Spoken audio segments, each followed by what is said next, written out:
Hi అండి, అందరికీ నమస్కారం. ఎలా ఉన్నారండి అందరూ? అందరూ బాగున్నారా? అందరూ బాగుండాలి. అందులో ఈ అమ్మాజీ అమ్మ కూడా ఉండాలి. అమ్మాజీ మాట ఛానల్కి స్వాగతం. ఈరోజు టాపిక్ వచ్చేసి ఏమీ లేదండి. చెప్పడానికి చాలా సింపుల్గా ఉన్న టాపిక్కే, కానీ నా మనసుకు బాగా నచ్చింది, అందుకే నేను వీడియోగా చేసి పెడుతున్నాను. వీడియో చూసేవాళ్ళు పూర్తిగా చూడండి, లైక్ చేయండి. పూర్తిగా చేస్తేనే నేను చెప్పేది మీకు అర్థమవుతుంది. చెప్పేది కూడా చెప్పాను కదండి, ఇది సిల్లీగా అనిపించే మంచి టాపిక్ అనమాట. అది కూడా వచ్చి పండగకి సంక్రాంతికి రిలీజ్ అయిన సంక్రాంతికి వస్తున్న మూవీ గురించి అనమాట. ఆ మూవీకి అయితే మా వారు నేను మొన్న అయితే వెళ్ళడం జరిగిందండి. అది కూడా అన్ఎక్స్పెక్టెడ్. అంటే మా చిన్నాడు టికెట్స్ బుక్ చేసి, డాడీ నువ్వు వెళ్ళి రావాలి, సినిమా బాగుందని చెప్పేసి పంపించాడనమాట. బుక్ చేయకుండా ఉంటే వెళ్ళమని చెప్పేసి ముందే బుక్ చేసేసి తర్వాత వెళ్ళమన్నాడు. అయితే వెళ్ళామండి. వెళ్ళినందుకు ఏమీ డిసప్పాయింట్ అవ్వలేదు. మూవీ అయితే చాలా బాగుంది. చాలా బాగుందంటే అది మనకి చూపించడానికి కొంచెం కామెడీగా చూపించినా కానీ మంచి విషయాల్ని టచ్ చేశారండి అనిల్ రావిపూడి గారు. అది నాకు చాలా నచ్చిందనమాట. చాలే అనుకుంటున్నారా? కాదండి, నిజంగానే చాలా బాగా మమ్మల్ని టచ్ చేశారు. ఆడియన్స్ అందరినీ తప్పకుండా టచ్ చేశారని, ఆడియన్స్ అందరినీ మెప్పించారని అనుకుంటున్నాను. ఎవరో ఒకరిద్దరు ఉంటారులేండి నచ్చని వాళ్ళు, వాళ్ళకైతే మనం చెప్పలేం. కానీ ఇకపోతే ఏముంది మేడం అందులో, ఏం టచ్ చేశారు, మీకేం నచ్చింది అని అనుకుంటున్నారు కదా, చెప్పేస్తానండి. ఆగండి. మేము గోదావరి వాళ్ళమండి. అవును, మేము అచ్చ తెలుగు గోదావరి వాళ్ళమండి. మాది కాకినాడ జిల్లా దివిల దగ్గర తాటిపత్తి. మీ అందరికీ తెలుసు కదా, నేను చాలా వీడియోస్లో చాలా లైవ్లో చెప్తూనే ఉన్నాను. హాయ్, చాలే. ఇందుకు నేను ఎలా ఉన్నాను? అచ్చమైన గోదావరి అమ్మాయిలా ఉన్నానా? అమ్మాయి ఏంటి నువ్వు ఆంటీ అనుకుంటున్నారా? అమ్మాయి అన్నా పర్లేదు, ఆంటీ అన్నా పర్లేదు, అమ్మమ్మ అన్నా పర్లేదు, ఏమన్నా పర్వాలేదండి. నాకు ఏమన్నా సంతోషమే. తిట్టకుండా ఉండండి చాలు, ఓకేనా? హాయ్. ఇకపోతే నాకు ఫస్ట్ ఆఫ్ ఆల్ దాంట్లో బాగా నచ్చిన, బాగా నా హార్ట్ని టచ్ చేసిన విషయం నెంబర్ 1 వచ్చి ఒక 5 చెప్తానండి. మరి ఎక్కువ చెప్పాలండి, మళ్ళీ విసిగించాను అనుకుంటారు. ఆ 5లో గురువుని గౌరవించడం. ఎస్, గురువుని గౌరవించడం అండి. గురువు మీద మనకి చదువు చెప్పి మనల్ని పైకి తీసుకొచ్చిన, మనల్ని ఇంత వారం చేసిన, ఎంతో అంత కొంచెమైన సంస్కారాన్ని నేర్పించిన గురువుని ఈ రోజుల్లో ఎంతమంది గౌరవిస్తున్నారు చెప్పండి? నేను చాలా బాధపడుతూ ఉంటానండి ఆ విషయంలో. చాలా లైవ్ల్లో కూడా నేను చెప్పి ఉన్నాను. మేము ఆ రోజుల్లో మా గురువు అంటే మాకు ఎంతో గౌరవం ఉండేదండి. ఎక్కడ కనిపించినా లేచి నుంచి, నేను నా పెళ్ళి అయిన తర్వాత నేను మా అత్తారింటికి వచ్చి మళ్ళీ మా అమ్మగారింటికి వెళ్ళేటప్పుడు కూడా మా తెలుగు మాస్టర్ సూర్యనారాయణ గారు అని చెప్పేసి శృంగవృక్షంలోనే ఉండేవారు. ఆయన మా స్కూల్ కూడా శృంగవృక్షంలోనే. స్కూల్ నేమ్ వచ్చి తొండంగి హై స్కూలు, కానీ శృంగవృక్షంలో ఉండేదనమాట. ఆయన గుమ్మం దగ్గర కూర్చుని ఉండేవారు. మేము అప్పట్లో మాకు హీరో మెజెస్టిక్ ఉండేదన్నమాట. ఇక్కడి నుంచి దివిల్ నుంచి తొండంగి దాని మీద వెళ్ళేవాళ్ళు. మా ఇద్దరు పిల్లలతో నేను మా వారు కలిసి మాస్టర్ బయట కూర్చుని ఉంటే వెంటనే ఇలా సెల్యూట్ చేసేదాన్ని. ఆయనకి బండి మీద వెళ్ళిపోతే కూడా అంత గౌరవం ఉండేదండి నాకు. వెళ్ళేటప్పుడు కానీ వచ్చేటప్పుడు కానీ ఖచ్చితంగా మాస్టర్ని చూడాలి, చూస్తేనే నా మనసుకి హాయిగా అనిపించేది. లేదంటే మాస్టర్ కనిపించలేదే అనుకునేదాన్ని. ఈసారి ఎప్పుడైనా అన్నవరం బస్ స్టాండ్లో నించుంటే ఏదో ఒక మాస్టర్, పుల్లాజీరావు గారని ఒక పెద్ద ఆయన సీనియర్ ఉండేవారు, ఆ మాస్టర్ కూడా కనిపించేవారు. ఆయనకి కూడా ఇలా అప్పటికీ ఇప్పటికీ కూడా గురువులు అంటే నాకు చాలా గౌరవం అండి. కానీ ఇప్పుడు పిల్లలకి అసలు గురువు అంటే గౌరవం కానీ ఏమీ ఉండట్లేదు. ఇంకా చెప్పాలంటే వాడు వీడు అనేస్తున్నారండి. నిజంగా అలాంటి మాటలు విన్నప్పుడు నాకు చాలా బాధేస్తుంది. ఆ విషయంలో అనిల్ రావిపూడి గారికి నమస్తే చెప్పుకుంటున్నాను. నాకు చెప్పాను కదా, చాలా నచ్చింది అనమాట అనిల్ రావిపూడి గారు. గురువుని గౌరవించాలని, చదువు చెప్పిన గురువుని గుర్తుపెట్టుకోవాలని, వీలైతే వాళ్ళకి అవసరమైతే ఎంతో కొంత హెల్ప్ చేయాలని చెప్పిన విషయం. ఆయనకు తెలియకుండా ఆయన కవర్లో ఆయన లోపల ఏదో బాధపడుతున్నారని స్టూడెంట్ గుర్తించి మనీ ఇవ్వడం. ఆ మనీ ఆయన తీసుకోలేదనుకోండి, వెనక్కి పంపించేశారు, అది వేరే విషయం. అది ఆయన సంస్కారం, ఆయన గొప్పతనం. కానీ మాస్టర్ ఏదో చెప్పుకోలేని బాధపడుతున్నారని చెప్పేసి గుర్తించి మనీ పెట్టడం, అదొక పాయింట్. తర్వాత మాస్టర్కి ఏం కావాలో అది చేశారు లాస్ట్లో, అది వేరే విషయం. ఇక్కడ గురువును గౌరవించడం అనేది మొదటి టాపిక్. సెకండ్ వచ్చేసి, రెండో పాయింట్ వచ్చేసి పిల్లలండి, పిల్లలు, చిన్న చిన్న పిల్లలు. ఆ సినిమాలో బుల్లిరాజు వాడు ఎంత ఉంటాడు, వాడు ఎంత ఏజ్ ఎంత ఆ క్యారెక్టర్, కానీ వాడంత ముదురుగా మాట్లాడడం అది ఎలా వచ్చింది?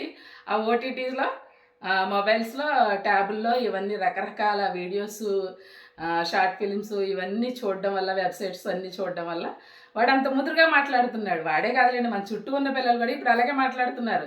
ఇదివరకైతే మేము అనుకునేవాళ్ళం కంప్యూటర్ పిల్లలండి, ఇప్పుడు ఇదివరకు పిల్లలు కాదు అనుకునేవాళ్ళం, కానీ ఇప్పుడు అర్థమవుతుంది ఇవన్నీ చూడడం వల్ల. మా మనవాడు కూడా అప్పుడప్పుడు మాట్లాడుతూ ఉంటాడంటే ఇలాంటివి కాదులేండి, వాడు టీవీలో ఎప్పుడు బొమ్మలు చూస్తూ ఉంటాడు. చూడడం వల్ల ఏంటంటే అందులో కొంచెం రామాయణం, చిన్ని కృష్ణుడి గురించి ఇలాంటివి కూడా ఉంటాయిలేండి. అందులో డైలాగ్స్ వాడుతూ ఉంటే వీడికి ఎలా తెలిసి ఇంత పెద్ద పెద్ద డైలాగులు అనుకునేది నా మైకత్వాన్ని మాట్లాడు. వాళ్ళు రోజు అదే చూస్తున్నారు కాబట్టి వాళ్ళకి అవే వచ్చేస్తున్నాయి అనేసి అర్థమవుతుంది. అలాగా చిన్నపిల్లల్ని వాటన్నిటికీ కొంచెం దూరంగా ఉంచితే మంచిదనేది చూపించారు. ఆయన చూపించలేదండి, మనం అర్థం చేసుకోవాలంతే. ఓటీటీ చూడడం వల్ల పాడైపోయాడు అంటే మరి అది మంచిది కాదనే కదండి దాని అర్థం. అదొకటి. థర్డ్ పాయింట్ వచ్చి పెళ్ళికి ముందు ప్రేమ అండి. పెళ్ళికి ముందు ప్రేమ ఇంక ఈ రోజుల్లో కామన్ అయిపోయింది. ఎక్సో, నా ఎక్సో అంటున్నారండి. కర్మరా నాయన, వాడు నా ఎక్సమ్మ, ఆమె నా ఎక్సమ్మ అంటే వినడానికి ఎంత అసహ్యంగా అనిపిస్తుందంటే ఇదొక జాడ్జి వచ్చేసింది కదా. ఓకే, దాన్ని మనం మార్చలేం, కానీ ఆ ఎక్సల గురించి పెళ్ళయిన తర్వాత మీ పార్ట్నర్తో ఎప్పుడు ఆ విషయాన్ని షేర్ చేయొద్దు. వాళ్ళకి అంతో ఎంతో తెలుస్తుంది, తెలిసినా కానీ మన నోటితో చెప్పించాలని ఎంతో ప్రయత్నిస్తూ ఉంటారు. అది మాత్రం ఎప్పుడు షేర్ చేయొద్దు. షేర్ చేసి కష్టాలు కొని తెచ్చుకోవద్దు. అదొకటి చూపించారు. సినిమా చూసిన వాళ్ళకైతే అర్థమవుతుంది, కానీ అమ్మో మీకు ఇన్ని అర్థమైనాయా, మాకు అలా అర్థం అవ్వలేదని కూడా అనిపించవచ్చు కొంతమందికి అయితే. అంతేనండి, మనం అర్థం చేసుకోవాల్సిన అందులో చాలా విషయం ఉండింది. అలా చెప్పడం వల్ల వచ్చేది ఏమీ ఉండదండి. మేము సిన్సియర్గా ఉన్నాం, హానెస్ట్గా ఉన్నాం, చాలా జెన్యున్గా ఉన్నాము అనుకుని పాపం వాళ్ళు అడిగారు కదా, వాళ్ళని చీట్ చేయకూడదు, మోసం చేయకూడదు అని విషయాలన్నీ దాచిపెట్టకుండా చెప్పేస్తే దానివల్ల కష్టాలే తప్ప సుఖపడ్డ వాళ్ళు 1% కూడా ఉండరండి. 100% కొన్ని రోజులైనా ఆ విషయం మీద ఇబ్బంది అయితే పడతారు. ఎందుకంటే పక్కన పార్ట్నరు ఎలా అయినా వాళ్ళకి ఒక రకమైన గిల్ట్ వచ్చేసి ఒక రకమైన ఫీలింగ్స్ అనేవి ప్రతి మనిషిలోనూ వస్తాయి. మన మనుషులం కదండి. అంచేత ఏంటంటే వాటిని ఎట్టి పరిస్థితుల్లోనూ మంచిగా అడిగినా, చెడ్డగా అడిగినా, కోపంగా అడిగినా, ఆ టైంలో అడిగినా కానీ ఎప్పుడూ షేర్ చేయొద్దు అనేది అనిల్ రావిపూడి గారు మంచిగా కామెడీగా చూపించారనమాట. ఇకపోతే ఆంధ్ర అంటే స్పెషల్ ఆవకాయ, గోంగూర. గోంగూర లేదు కానీ అందులో ఆవకాయ చూపించాడు కదండి. ఆవకాయ వేడి వేడి అన్నంలో నెయ్యి వేసుకుని ఆవకాయ అన్నం కలిపితే పప్పు అన్నయ్యా, పప్పు అన్నయ్యకి ఆవకాయ ముద్ద పెట్టి చెప్పేసిందండి. ఆవకాయ ఎంత ఫేమస్ అనేది చూపించారనమాట. ఇందులో పాయింటే ఉంది అని మీరు అనుకోవచ్చు.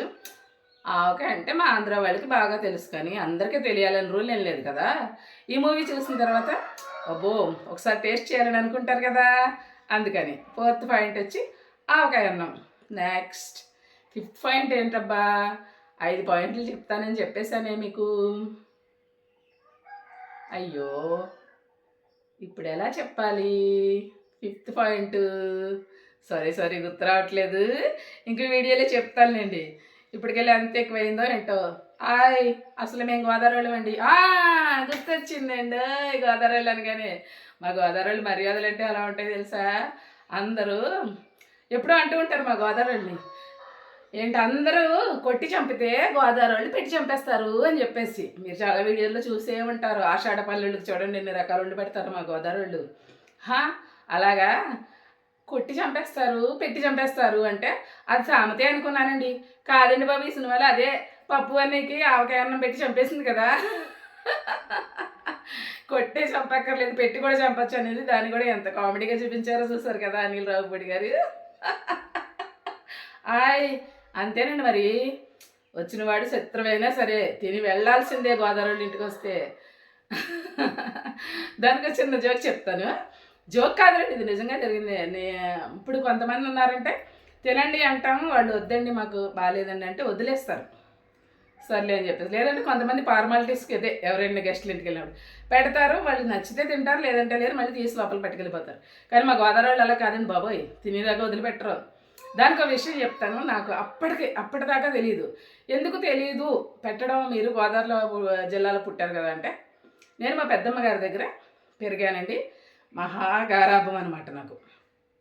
మా పెద్దమ్మ గారు ఏదున్నా ఏది చేసినా స్కూల్ నుంచి వచ్చేసరికి నా కోసం దాచిపెట్టి, బయట తింటే అందరూ చూస్తే దిష్టి తగిలేస్తుందని లోపల తీసుకెళ్ళి పెట్టేవాళ్ళు. చక్కగా నాకు కావాల్సినంత, నాకు నచ్చినంత తినేయడమే, కానీ ఎదుటి వాళ్ళకి పెట్టే అలవాటు నిజంగా అప్పుడు నాకు తెలిసేది కాదు. ఆ తెలియని దాని మీద నాకు తెలిసేది కాదు. నా పెళ్ళి అయిన తర్వాత ఫస్ట్ ఇయర్ శివరాత్రికి పిఠాపురంలో ఏమంటారు సరిగంగ స్నానాలకి తీసుకెళ్తారండి భార్యాభర్తలు ఇద్దరిని. అలా తీసుకెళ్ళినప్పుడు మా వారి పెద్ద మేనత్త విరవాడలో ఉంటారు ఆవిడ, ఇప్పుడు లేరు, ప్రస్తుతం కాలం చేశారు పెద్దమ్మ గారు. ఆ పెద్దమ్మ గారింటికి నన్ను తీసుకెళ్ళారు. ఎందుకంటే ఆవిడ పెద్ద ఆవిడ కదా, ఆవిడ చేతుల మీదుగా సరిగంగ స్నానాలు చేపిస్తే మంచిగా పిల్లలు పుడతారని ఏదో ఉంటుంది కదండి. తీసుకెళ్తే ఆ రోజు వాళ్ళ ఇంటి దగ్గర ఉన్నామన్నమాట మేము. ఉంటే ఆవిడ గారెలు చేసి పెట్టారు మా కోసం.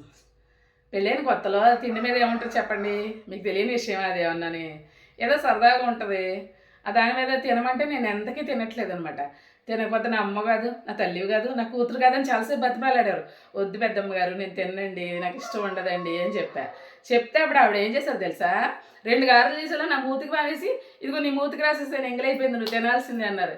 అదన్నమాట అండి గోదావరి వాళ్ళు మర్యాదలు అంటే. అలా ఉంటాయండి బాబు. అంతే కదా. ఇంకో విషయం చెప్పరా, ఇది 3-4 ఇయర్స్ బ్యాక్ అనమాట. శృంగవృక్షం చౌదరీస్ వాళ్ళు, మా ఫ్రెండ్ వాళ్ళ ఇంటికి వెళ్ళాం మా వారు నేను. వాళ్ళ ఇంటికని వెళ్ళలేదు, కానీ అటు వస్తున్నామని చెప్పగానే నేను వంట చేసేస్తాను, మా ఇంటి దగ్గర తినే వెళ్ళాలని పట్టుపట్టి అన్నవారు వచ్చిన దగ్గర నుంచి ఎన్ని ఫోన్లు చేసిందంటే అన్ని ఫోన్లు చేసింది. వెళ్ళామండి. వెళ్ళిన తర్వాత వంట చేసింది, పెట్టింది. ఏకంగా మా ఇద్దరి కోసం 10 గుడ్లు వేసి పులుసు చేసింది, చికెన్ చేసింది, ఇంకేవో చేసింది. 2 గుడ్లు బలవంతాన్ని తినిపించింది, చికెన్ తినిపించింది. అన్నీ తిన్న తర్వాత ఫైనల్గా పెరిగేసుకున్నారండి. ఈయన పెరిగేసుకున్నాక వాళ్ళు సాల్ట్ వేసుకోరంటే, అందుకని అది సాల్ట్ దగ్గర పెట్టలేదు. పెట్టకపోయేసరికి సాల్ట్ కావాలని అంటే తెచ్చి అయితే కొంచెం వేసుకున్నారు. ఇంకొంచెం వేసుకోండి అంటే వేసుకోండి, తినండి అనే మర్యాద బాగా అలవాటైపోయి సాల్ట్ కూడా ఇంకొంచెం వేసుకోండి అంటే మా శ్రీవారు పక్కన నవ్వేశారు. ఏంటండి సాల్ట్ విషయంలో కూడా మీ మర్యాదలు చూపించేస్తున్నారా మా మీద అని చెప్పేసి. అలా ఉంటాయండి మా మర్యాదలు. చాలే అనుకుంటున్నారా? కాదండి బాబు, నిజమండి. ఒకసారి వచ్చి చూడండి, తెలుస్తాయి మా మర్యాదలు ఎలా ఉంటాయో, మా గోదావరి వాళ్ళ మర్యాదలు. ఓకేనా? హాయ్, మేము గోదావరి వాళ్ళమండి. ప్లీజ్ వీడియోకి అయితే ఒక లైక్ ఇవ్వండి. ప్లీజ్ పెట్టే విషయంలో పెడతాం, కానీ లైక్ మాత్రం మీరే ఇవ్వాలి. ఓకేనా? బాయ్ మరి, నమస్తే.